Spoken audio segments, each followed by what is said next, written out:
አላበላሽውም። የማንንም ነው አንተ እናቴ ምን አርጋት ነው? ቁስሏን ያከምኩት። ቆይ ቁስል ማከም ማለት አብሬ መተኛት ማለት ነው እንዴ? እያየሁ እኮ ነው። እንዲሁም ቤዛ ከዚህ በላይ ምንም ላስረዳሽ አልችልም። እሺ በቃ ይቀር።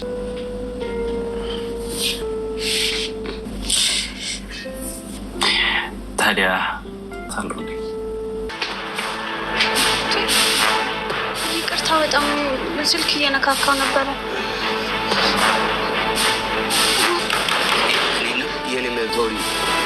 እኔ ማንንም ነው አላበላሽውም። የማንንም ነው አንተ እናቴ ምን አርጋት ነው? ማነው ስለኔ ሊነግረኝ? ስለኔ ስለ አባቴ ማነው የሚያውቀው? ማንን ልጠይቅ?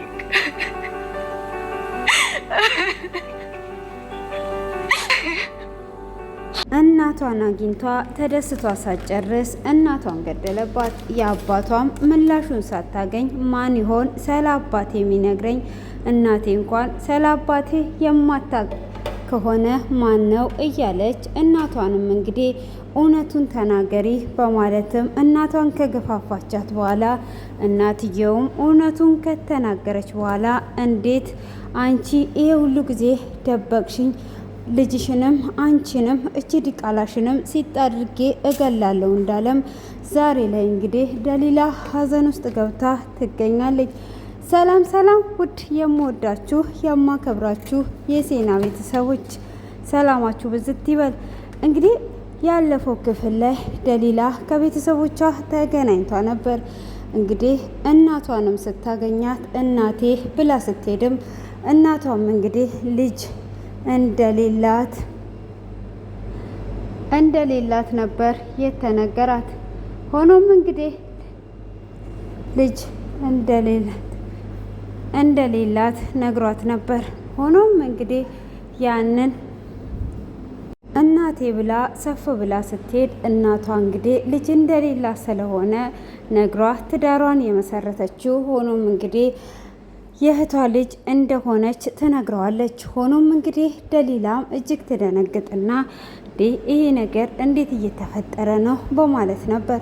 ሆኖም እንግዲህ ሰውየውም እናትሽ ታዲያ የት ናት? ትምህርትስ ተምረሽ ጨርሰሻል ወይ? እናትሽስ የት ናት? በማለት እንግዲህ በጥያቄ ይጠይቃትና ከአክስትሽ ጋር ደግሞ በደንብ ትመሳሰላላችሁ እያላት ነበረ። ሆኖም እንግዲህ ይህንን ነገር እንዴት ወዴት የሚለው ነገር ጥያቄ ፈጥሮባት ነበር። ሆኖም እንግዲህ እሱም በሉ እናንተ አንድ ላይ ሆኑ በማለትም እንግዲህ ትቷቸው ይሄዳል።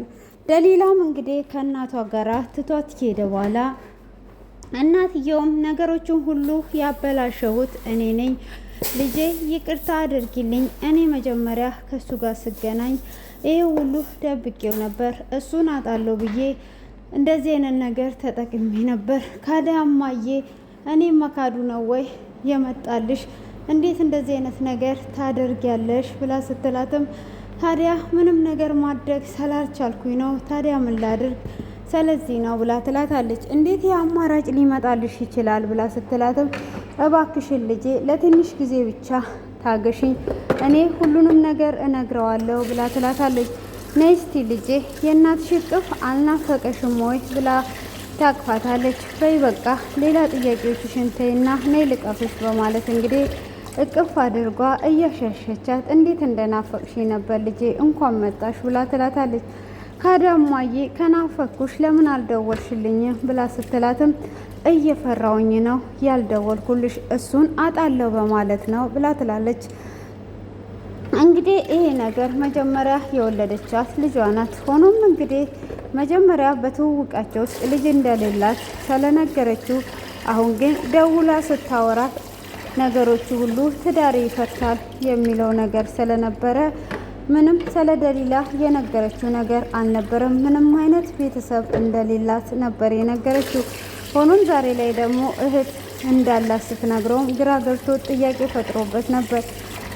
ሆኖም ደሊላም እንግዲህ እኔ እየናፈቅሽ ነበር የቆየሁት፣ አሁን ስላገኘሁሽ ደስ ብሎኛል እያለች እንግዲህ አይ በቃ አሁን ለትንሽ ጊዜ ብቻ እኔ እንዳክስት ሆንሻለሁ፣ ከዛ ሁሉንም ነገር ልጄ አስረድቸው ነገሮችን ሁሉ እጨርሳለሁ ብላ ትላታለች። ደሊላም እንግዲህ ለሰዎች ሩሩና አዛኝ ስለሆነች እሺ በቃ እማዬ ብላ ትላታለች። ሆኖም አለሙ እንግዲህ ወደ ቤት ይመለሳል። እቤትም ሲመለስ እነሱም ተቃቅፈው እያለቀሱ ነበረ። ሆኖም እነሱም ተቃቅፈው እያለቀሱ በነበረበት ምንድን ነው እንዴት ነው የሚለው ነገር ጥያቄ ፈጥሮባቸው ነበር። ሆኖም እንግዲህ ደሊላም በዚህ አይነት ውስጥ ሆና እሱ ሲመጣ እጅግ ትደነግጣለች። ሆኖም እንግዲህ እማዬ የሆነ ነገር የተጠራጠረ ነገር አለ፣ እሱም ጥርጣሬ ላይ ነው ያለው ብላ ትላታለች። አይ ምንም አልጠረጠረም ባሌ እንደዚህ ነው ብላ ትላለች። ባልየው እንግዲህ ደሊላን ለሌላ ነገር ፈልጓታል። እንደዚሁም እይታው ደስ አይልም ነበር። የሆነ የተጠራጠረው ትልቅ ነገር እንዳለና ደሊላም እንደጠረጠረኝ ትናገራለች። ሆኖም እንግዲህ እናትየው ግን ምንም ነገር አልጠረጠረም፣ ምንም ነገር የሚፈጠር ነገር የለም ብላ ትላታለች። ሆኖም ይሄንንም እያለች ሳለ ምንድነው ታዲያ የሚሆነው ነገር ብላ ስትላትም አይ ልጄ አንቻው ምንም ነገር እንዳትጠራጠሪ፣ ምንም የሚፈጠር ነገር የለም ብላ ትላታለች። ሆኖም እንግዲህ ይሄንንም በምትላት ሰዓት ታዲያ ምንድነው ታዲያ ምን ማድረግ አለብን ብላ ትላለች። እሷም አሁን ላይ ምንም እንትን እንዳትይ በቃ ብላ ትላለች። ሆኖም እንግዲህ እዚህ ለማረፍ ነው ወይ የመጣሽው ብሎ ሲጠይቃትም አዎ ለተወሰነ ጊዜ ከእናተ ጋራ እረፍት ለማድረግ ነው ብላ ትላለች። እሱም እንደዛ በምትል ሰዓት ታዲያ የምን እረፍት ነው የምን እረፍት ነው ምንድን ነው የምታደርጊው በማለትም እንግዲህ ጥያቄዎቻቸውን ይናገራሉ። ሆኖም እንግዲህ ይሄንንም እያወሩ ምንድን ነው ወዴት ነው የሚለው ነገር ግራ እያጋባት ደሊላም እንግዲህ እዛው እንደምታድርና ከነሱ ጋራ እንደምትሆን ከተነጋገሩ በኋላ ደሊላም ቁርስ ትሰራለች። እንግዲህ ደሊላ ቁርስ እየሰራች እየጨፈረች እያለ ከኋላ በኩል እየተመለከታት ነበር። በዚህንም ሰዓት እንግዲህ እናቷ ከኋላ ባሏን ስታይ ነበረ። እንዴ ምንድን ነው እሱ በማለትም አይ ይኸው በጠዋቱ እኮ ቤታችን ሞቅ አደረገችው፣ ይኸው ቁርስም ሰርቷለች በማለት እንግዲህ እየተቀላለዱ እየተጨዋወቱ እንደዛ ከሆነ ቁርስ ሂጂና አቅርቢልን፣ አንተ ደግሞ ሳይሰሩ መብላት ስለሌለ ጠረጴዛውን አዘጋጅልን ብላ ትለዋለች። እንዴ ምን አለበት የኔ ውድ ተጣጥቤ አሁን መጥቼ ብበላ ምን ችግር አለ ብሎ ሲልም አይ እንደዛማ መብላት የለም አሁን ሁላችንም የጋራ መስራት ስላለብን እኛ እናመጣለን፣ አንተ ደግሞ ጠረጴዛውን አስተካክል ብላ ትለዋለች። እሱም እንግዲህ እሺ በማለትም ጠረጴዛውን ለማስተካከል ይሄዳል።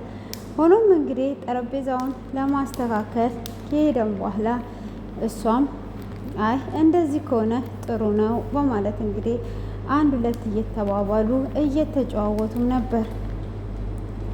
ሆኖም እንግዲህ ይሄንን በሚናገሩና እየተጫወቱም ባሉበት ምንድን ነው እሱ እንዴት ነው የሚፈጠረው እያሉ እንግዲህ ነገሮችን ለማስተካከል ይሞክራሉ። እሱም እንደዛው እንግዲህ እየተጫዋወቱ ቁርሳቸውንም ሲበሉ ወደ ጥያቄ ይገባል። እናትሽ የት ሰፈር ነበረች? እናትሽ ሁሉን ነገር ስለ እናትየው ጥያቄ ይበዛባታል። ደሊላም በዚህን ሰዓት የጥያቄ መልስና የፖሊስ ጥያቄ ቤት ነው ወይስ ቁርስ ነው የምንበላው ብላ ትላለች። ይቅርታ ካጠፋውኝ ግን አንቺ እናትሽን ወይስ አክስትሽን ነው የምትመስዩን በማለት እንግዲህ ጥያቄዎቹን እየደጋገመ ይጠይቃቸዋል። ሆኖም እንግዲህ እየደጋገመ በሚጠይቅበትም ሰዓት እሷም ጥያቄ ስለፈጠረባትና መልስ ስለሌላት በቃ አትጠይቃት፣ እንግዳ እኮ ናት፣ ለምንድን ነው የምታጨናንቃት ውዴ ብላ ትለዋለች።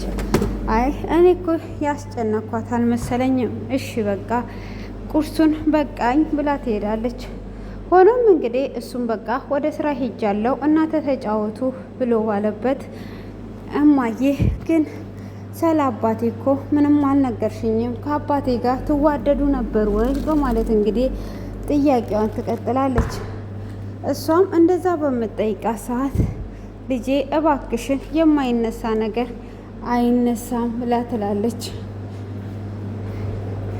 እሷም እንግዲህ እንደዛ በምትልባት ሰዓት ታዲያ አይ እንደዛማ መሆን የለበትም፣ ምንም ነገር እንደዛ የሚፈጠር ነገር የለም በማለት እንግዲህ ምላሿን ትሰጣታለች።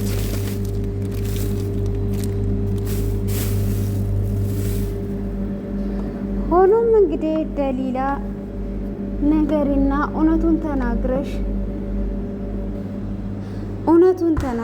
ነገሮችን ለማስተካከል ሞክር እንጂ እስከ መቼ ነው እማዬ የምትደብቂው ብላ ትላታለች። እሷም እንግዲህ እንደዛ ስትላት እማዬ አሁን እስከ መቼ ትደብቂያለሽ ብላ ባለቻትም ሰዓት ታዲያ አይ ምንም ነገር አልደብቅም እኮ ሆኖም ግን ለትንሽ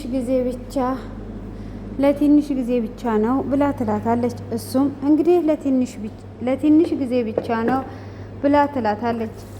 ሆኖም እንግዲህ ለትንሽ ጊዜ ብቻ ነው ብላ ስትላትም ታዲያ ምንድነው እሱ በማለትም ትጠይቃታለች።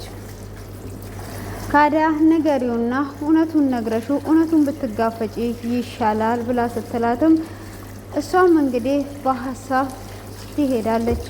ሆኖም መኝታ ክፍሏ ትገባና በቃ እነግረዋለሁ በማለትም እንግዲህ ለመንገር ትወስናለች። ደሊላም ቁርስ ትሰራለች። ደሊላም እንግዲህ ቁርስ ከሰራች በኋላ ምንድነው የሚመገቡት ምንድነው የምንሰራው በማለት እንግዲህ እሷም ቁርስ ትሰራለች። ቁርስም ከሰራች በኋላ እንግዲህ ምን እንደሚፈጠር ያላወቀችው ደሊላ ቁርሷን ከሰራች በኋላ እሱም ይመጣና ልጄ ምን እየሰራች ነው? አባቴ ቁርስ እየሰራው ነው ብላ ትላለች። እንግዲህ አባቴ በይኝም ብሏት ነበረ። ሆኖም በቃ ለምን ሚስቴን አልጠራትምና ተሰብስበን አንበላም የቤታችን ድምቀት ሆንሽ እኮ በማለትም እንግዲህ ሚስቱን ሊጠራ ወደ ውስጥ ይገባል። እንግዲህ በዚህኑ ሰዓት ነበር እሱ ወደ ውስጥ ከገባ በኋላ ነይ ቁርስ እንብላ፣ ቁርስ እኮ ሰርታልናለች ልጃችን ብሎ ይላታል። እንግዲህ እንደዛ ባላትም ሰዓት እሺ በቃ ብላ ቁርሱን ለመብላት ከመሄዳችን በፊት አንድ የምነግር ነገር አለኝ ብላ ትላለች። ምንድነው የኔ ውድ የምትነግሪኝ ብሎ ይላታል። ለተወሰነ ደቂቃ ከቆመች በኋላ እኔና ደሊላ ብላ ትላለች። አንቺና ደሊላ ምንድነው ምን የተፈጠረ ነገር አለ በማለት ይጠይቃታል። እኔና ደሊላ የእህቴ ልጅ ሳትሆን የግሌ የራሴ ልጅ ናት፣ እኔ ራሴ አምጬ የወለድኳት ልጄ ናት በማለት ትነግረዋለች። እሱም እጅግ ይናደድና አንቺ ይሄ ሁሉ ጊዜ እንዴት አልነገርሽኝም? እንዴትስ ነው ይሄ ሁሉ ጊዜ ደብቀሽኝ የተቀመጥሽው? አሁን አንቺንና እቺ ዲቃላሽን ሲጥ አድርጌ ነው የምገላችሁ ብሎ አንቋታል። እንግዲህ ብትለምነው ብትማጸነው ሊመልስላት አልቻለም። ሆኖም እንግዲህ ደሊላ ቁርስ እየሰራች እናቷ ምን እንደተደረሰባት ወይም ደግሞ ምን እንደተፈጠረ ያላወቀችው ደሊላ እንግዲህ ነገሮችን እንዴት አድርጌ የሚለው አሁን መተው ቁርስ ይበላሉ ብላ ስትል ግን ቁርስም እየበሉና እየመጡ አልነበረም። ሆኖም እንግዲህ ይህንን ነገር ምንም ነገር ማድረግ ስለማትችል ነገሮችን ለማስተካከል ብቻ ብትጥርም ግን ነገሮች ሊስተካከሉላት አልቻሉም ነበር።